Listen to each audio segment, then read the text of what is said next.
decision hasn't been made yet, obviously, but there's talk that there may be a change in the policy, the national level Boy Scout policy of allowing gays to be involved not only as scouts but also as scout leaders. Do you expect a lot of backlash? I mean, have you heard any yet? Are you expecting from your local troops that there's going to be one side or the other? Are you expecting a lot of phone calls? We're not sure what to expect. It's such a recent announcement.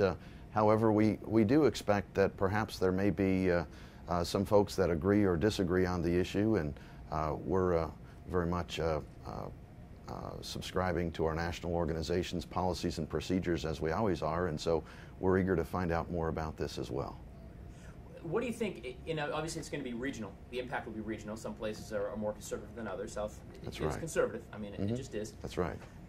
Do you think that you're going to see a drop if a local troop were to say, yes, gays are okay? Do you think you're going to see an overall drop in saying people going, you know what, I'm not in anymore? I really don't think so, and here's why. The potential decision to open the requirements of membership to be decided upon based on sexual orientation by the local community organization is one that if a agency that sponsors scouting currently disagrees with any proposed change, they don't have to change.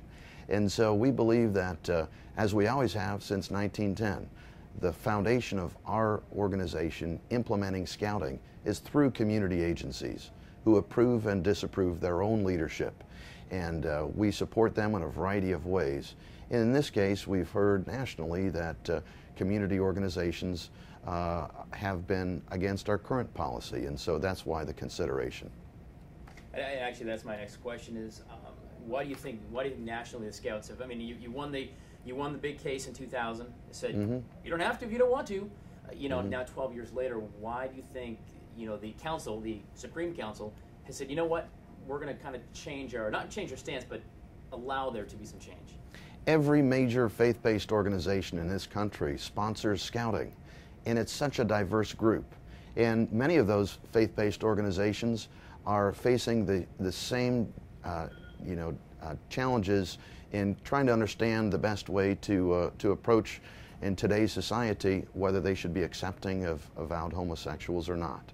Scouting is no different, except what's important to us is what our constituents are telling us. And nationally, it has been overwhelmingly a issue that has come up over and over again. And frankly, the Boy Scouts of America really doesn't care about other organizations that perhaps want to change what we're all about. We care about our own constituencies. And when our own constituency is telling us we should consider something different and approach it in a way that perhaps they can make their own decision locally, then scouting is listening. Just briefly, if you can, break down, goes from the national level to the Indian Waters Council. You only oversee the local, and kind of break that down. So who is actually going to make the decision? You? Absolutely not. The Indian Waters Council is chartered by the national organization.